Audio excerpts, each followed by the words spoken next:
We call it Campo de Fiori, field of flowers. Okay. Most of the piazzas are called Piazza this, Piazza that. Okay, Piazza del Popolo, Piazza Venezia, but here we call it Field of Flowers, Campo de Fiori. By day, it's a food market. It's a great place to sample Italian food. They give a lot of free samples out in the day, and then around 4 to 5 p.m. it transforms into a night market. Okay, where we have a lot of places you can drink. Have a drink, a glass of wine, aperitif, happy hour. This is a kind of a party center in central Rome. A little bit touristy, but still very nice. A lot of the locals love to come here, even if people have lived here for 10, 20, 30 years. Okay, you can see here the remains of the Theater of Pompeii, where Julius Caesar was assassinated in the portico of the Theater of Pompeii, in front of what's called Cat City, which is on the other side of this kind of hemicycle, these buildings that you can see in back of the statue of Giordano Bruno. The statue of Giordano Bruno has been here since the 1870s and 80s. Okay, it was set up as a kind of a challenge to the church, facing the headquarters of the Papal States. The Cancelleria, which I'm looking at right now, we're doing some construction on it right now, so it's not so pretty to look at, but maybe in a few months we'll be able to see the facade again. Okay, Giordano Bruno was burnt at the stake 417 years ago in the year 1600. He was a Dominican heretic, okay, under Clement VIII, burned at the stake, one of two prominent public executions under the Papal States in that year, along with Beatrice Cenci over near the Jewish quarter. Okay, so we also have, okay, remember Campo de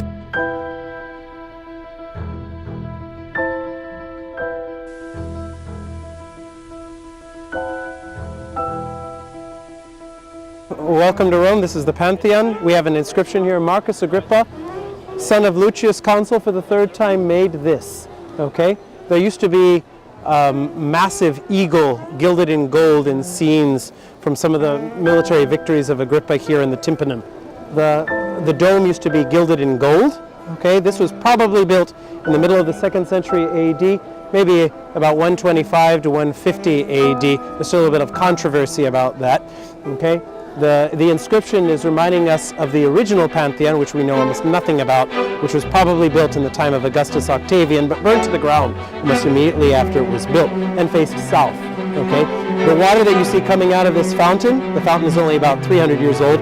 This is the same water that's flowing through the Trevi Fountain, and which continues down in the lower elevation down to the Four River Fountain in the middle of Piazza Navona. Okay, this building, the most well-preserved ancient building in the world, was turned into a church, converted into a church in the 7th century AD. Okay, under Emperor Phocas, who's commemorated by a column in the middle of the forum. Today, it's a church that has the burial site of Raphael Sanzio and also Annibale Carracci on the left-hand side, and also two of the first kings of United Italy, Vittorio Emanuele II and Umberto, who was assassinated within a year of President McKinley of the United States. Okay, this fountain that we see in the middle is from 300 years ago. It was set up. One obelisk of the 13 obelisks that were brought to Rome in the ancient world, one of a set of 6 obelisks that used to be part of the Iseum, which was a huge temple complex dedicated to the worship of Isis and Osiris, which used to be over in that direction. You'll notice that the Pantheon today looks like it's in a big hole. It's in a big depression today in the city, but it used to be the tallest thing around. It used to appear like it was on a hill, on a raised platform. But that's because of the massive erosion that's happened in this area of the city over many centuries.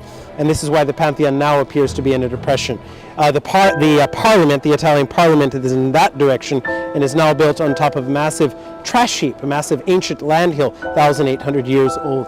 Okay, so this is still one of my my favorite buildings. And in about 5 days, we're going to be having the celebration of Pentecost, where the fire department of Rome leans over the hill that's over the hole in the dome, which has always been open to the sky, where they're going to be pouring rose petals on the faithful who are going to be here for the Mass on Pentecost very, very soon, within the next 2 weeks.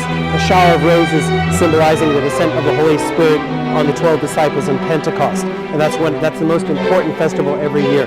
Okay, so we have two policemen coming up now. So, close it.